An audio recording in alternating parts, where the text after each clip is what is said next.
Good afternoon and welcome to Ashgrove TV.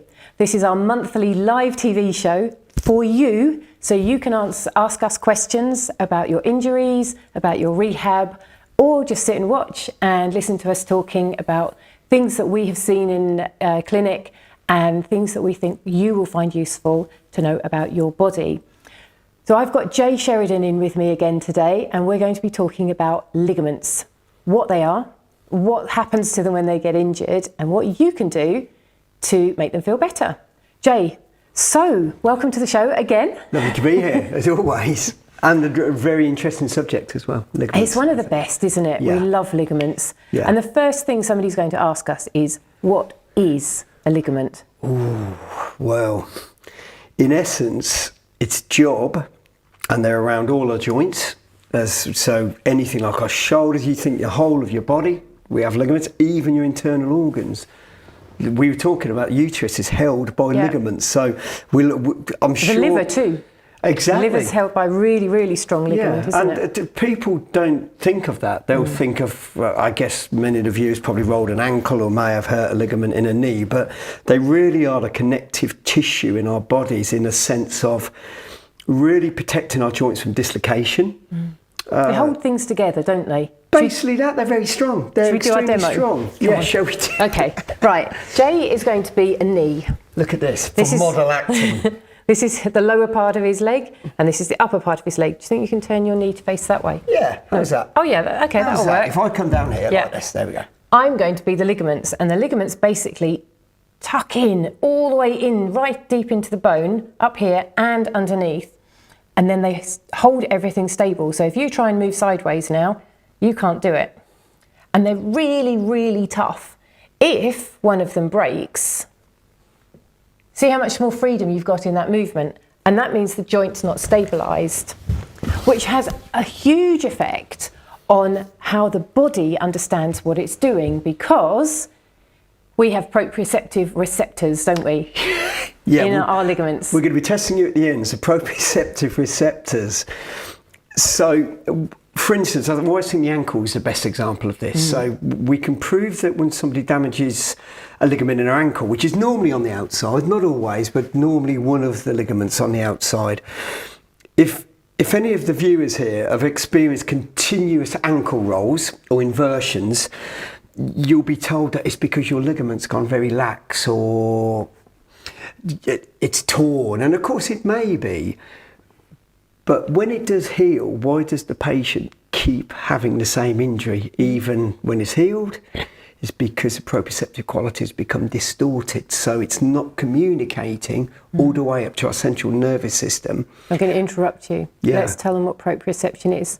So proprioception is about where your body, how your brain understands where you are in space. Yeah. So if you start tipping to one side, the receptors in all of your ligaments and tendons will give information to your brain to say you're tipping to one side. And you see in babies when they're waddling around, don't you, as they're learning what's happening to their body in space. That wobble that they have is actually necessary because they're building up those pathways. So it's about your body understanding what's happening to it as you move. And you're getting that feedback non-stop. Every single joint is sending information to your brain to say where it is in space. Yeah, that's a great actually description of it, without a doubt. And of course, if that is not being able to feed back properly, that means the person is not really going to know how much weight to put down on the foot, how much weight they need, or propulsion when they come off the foot as well. And that's what can lead to further injuries. So with the ankle injury we were talking about, somebody's gone over on the outside of their ankle, and this has happened a few months ago. What do you then do to help with the proprioception, and why does it work? Right. A series of probably quite dull exercises initially, but it's the repetitive nature of them that regains the correct proprioception. Remember where you are in space and time, so your balance is regained in what we call like a neutral or normal state. Okay, so so many things with an ankle you can do. Would you like to see one or two of them? Shall we dance? Let's do it. So, and this is, I mean, the thing is, you can look preposterous when you're doing them, but it is for the greater good. So we could get people heel walking. Yeah. What does heel walking involve? So we can actually walk on our heels. And we do it sometimes. So if I've got somebody in a clinic, again, we give the support and just come up onto heels and just walk towards me. It's not like you've got to walk far. I feel a bit like a penguin. Yeah, exactly. So people, it's funny because patients are always a bit like, I don't want to do it, don't want to do it. And I think sometimes it's fear of re-injuring the area. I think it's more because they think they look a bit silly. Okay. The other one, we can do tiptoe walking as well. So if you just come up on your toes and walk towards me as well. Okay. Another one I might get, so you'd be having exercises outside of clinic, of course, which we'd administer and give to you. But in the clinic, I like to work my patients with the ankles early stage because I'm getting a gauge as if we've got a lot of wobble on the joint, and actually just make sure they're safe when they go off to home and work on the stuff. So another one where you need total trust, and you've got to trust me on this, is to close your eyes, then come up on the ball of your foot, on whichever one. Feet. Yeah, just both to start with, just both to start with. Then we come back down. And now just choose a foot. To stand on? Yep, just come up and just hold it. Okay, and back down. It's really hard, isn't it? Can you tell that I've got a long-standing injury on that knee? Pick the worst person to do this on. No, I'm joking. No, just come up on the other foot. Okay, and the key to this is, thanks Claire, if you notice, we brought you up on 2 to start with, because it's safer for you to do that. You're going to feel safer doing that. And then you might ask me, well, why are you doing it on my uninjured foot? So, and this is a great thing, okay?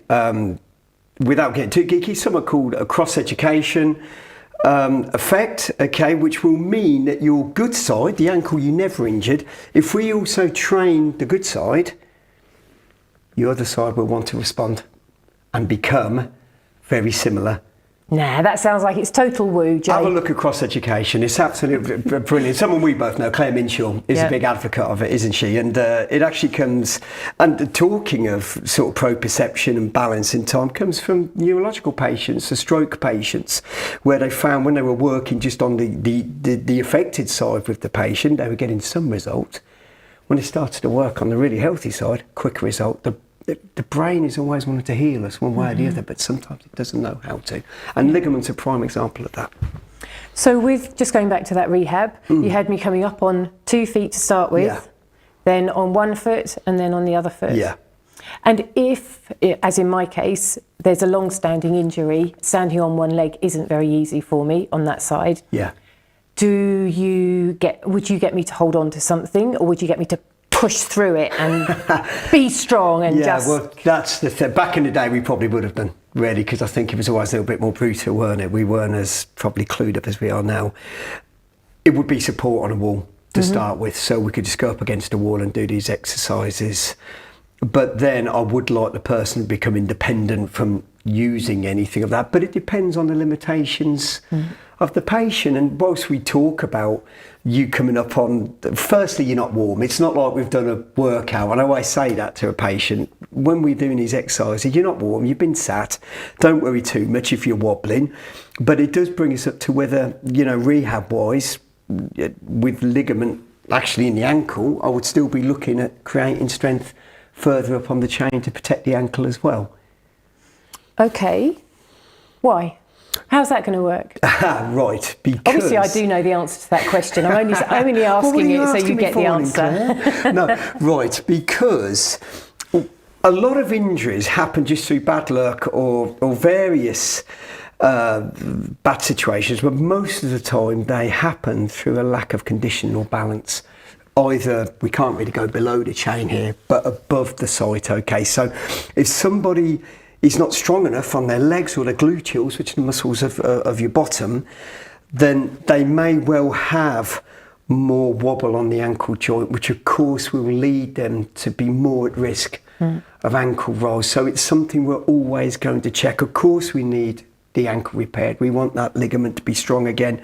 We want the joint to be strong, but you are missing a trick if you don't look at the other areas above that as well, because the patient will be more likely to have a recurrence of that if you don't look at the other areas too. And it's where a lot of classic rehab, I'm afraid, does go wrong, because it only centres on the injured joint. And I certainly think in what we do, and I think within osteopathy as well, the whole essence is to look at the whole body, isn't it? Yeah. Yet people don't seem to want to do that in rehab.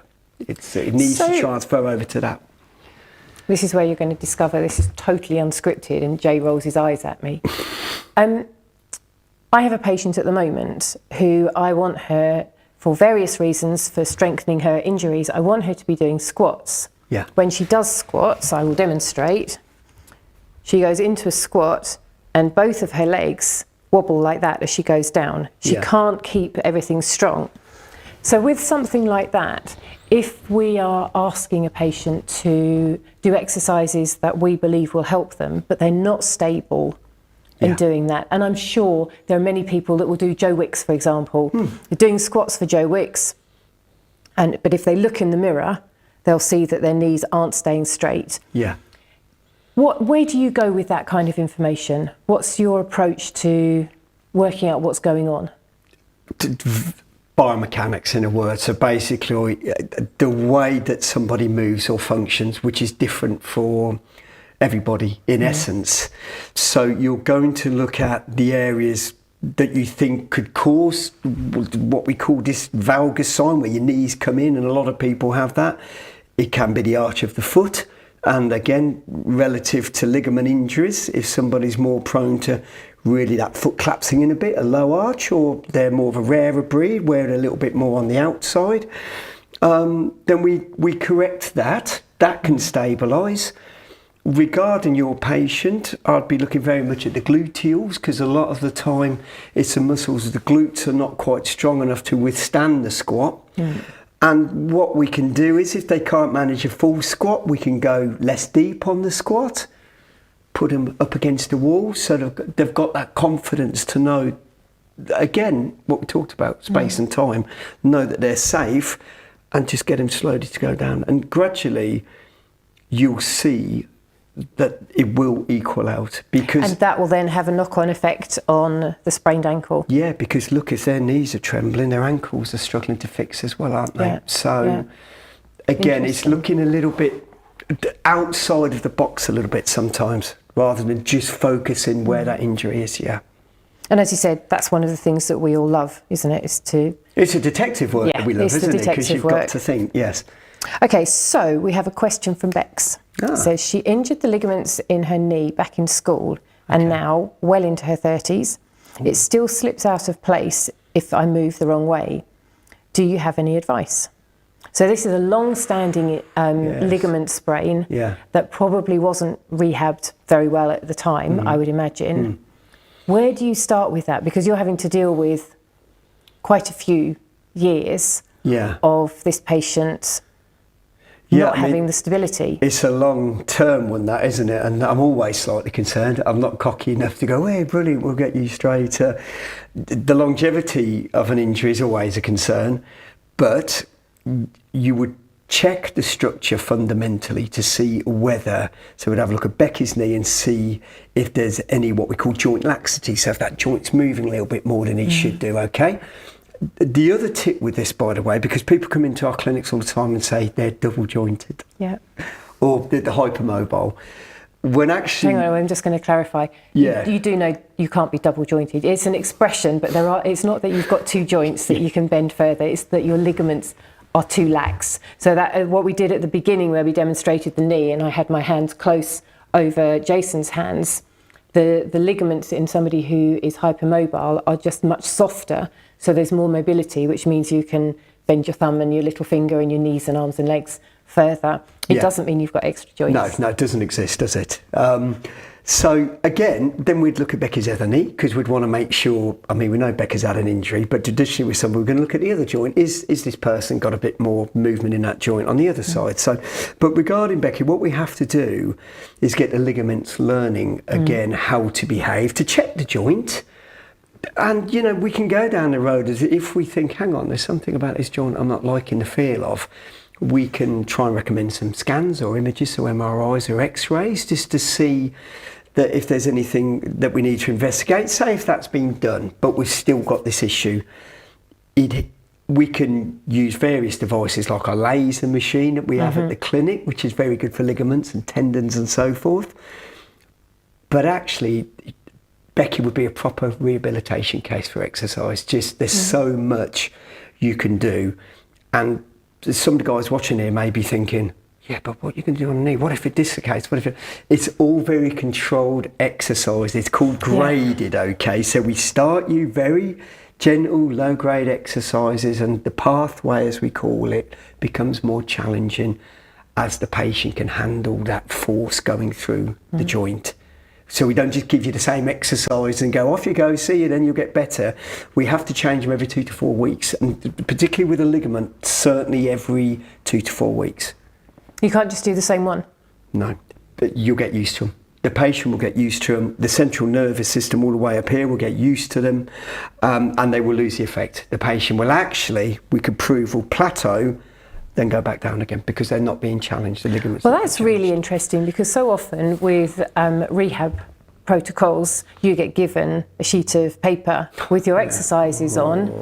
You get sent home and told just to do your exercises. But if what you're saying is true, and obviously I'm assuming you're right, then what we need to be doing is checking in with the patient and then changing the exercises so you're moving on and keeping that education going. That is exactly that, okay? We don't turn the door, we close the door and go, see how you go. It's nonsense. We have to keep checking in with the patient, seeing how they're doing, and what you'll find, and again, referring back to what we're talking about, ligaments are the classic for this, is that people will often assume their rehab is a steady climb back to fitness, and it'd be lovely if it was. In essence, it's a little bit undulating, it's a little bit up and down. There can be good and bad days.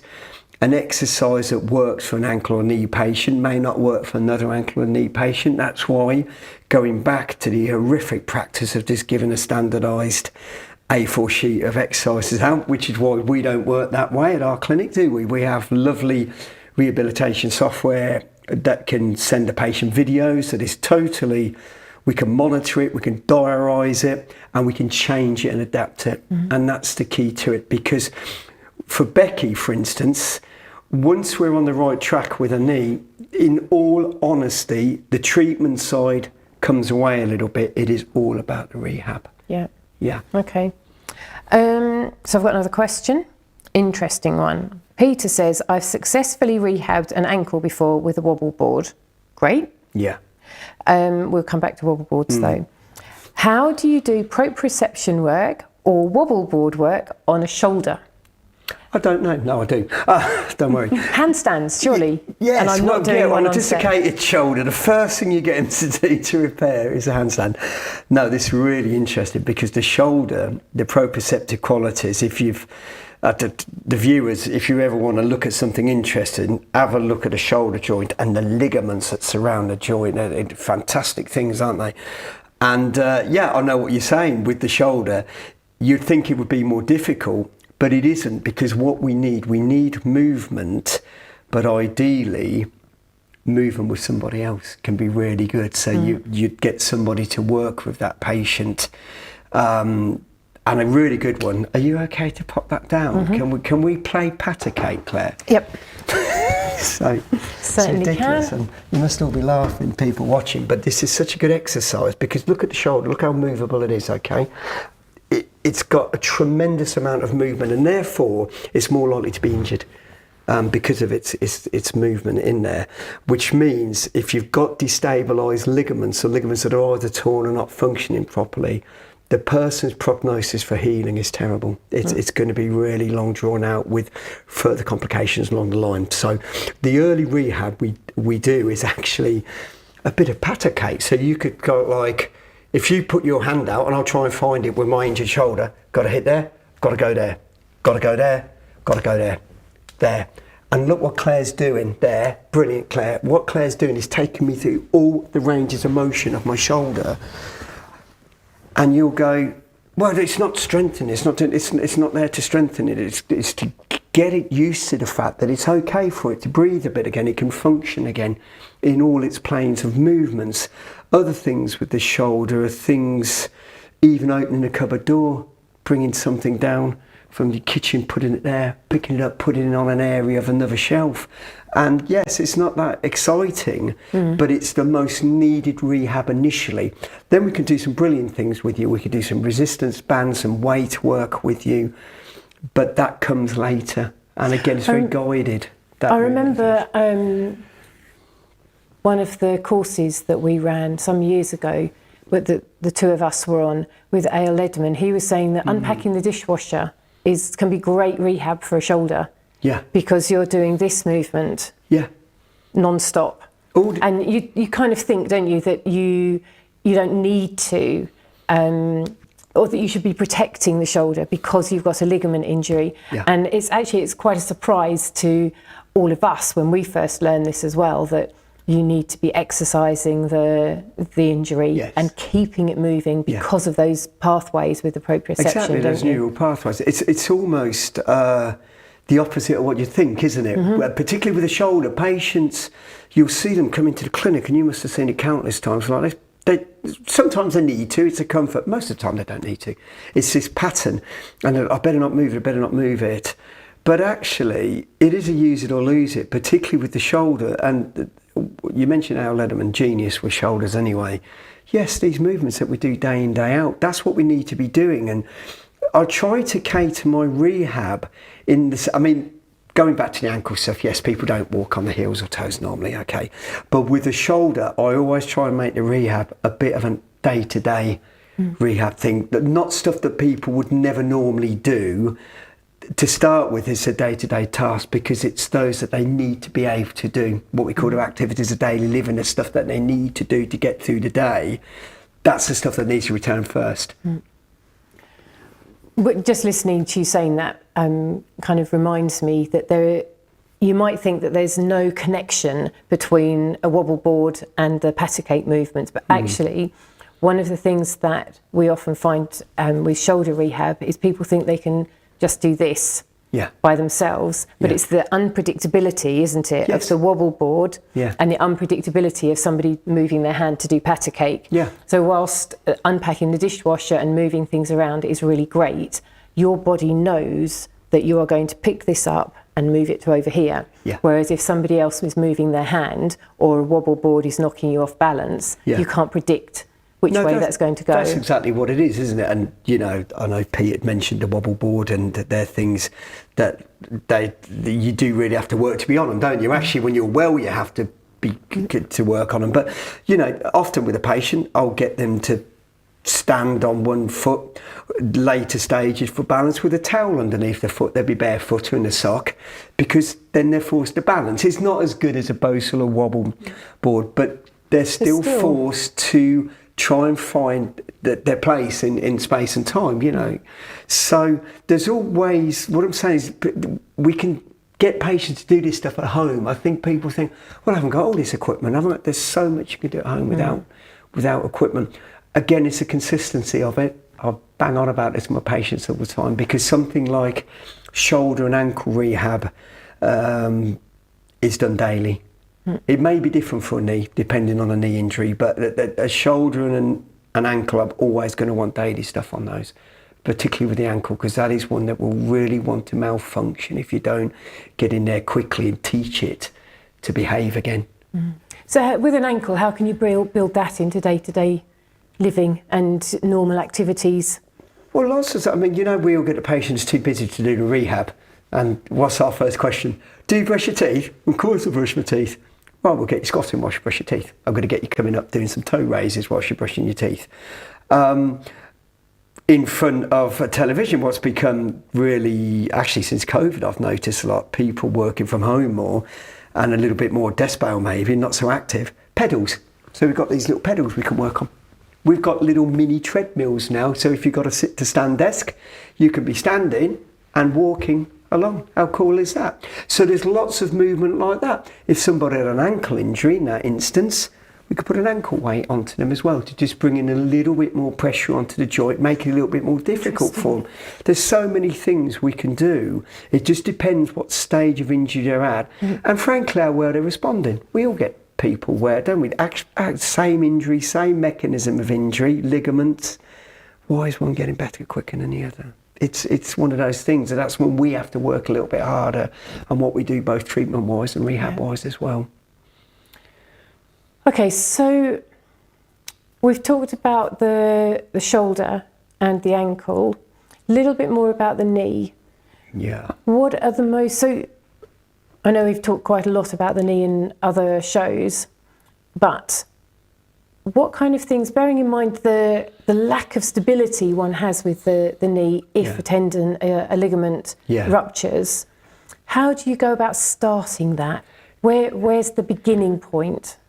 I don't find these things very exciting, what I'm about to tell you about these exercises, but they're very safe and I tend to use them a lot, sometimes with shoulder patients too, but with knee patients, what we call isometric exercise, where you're moving against an immovable force.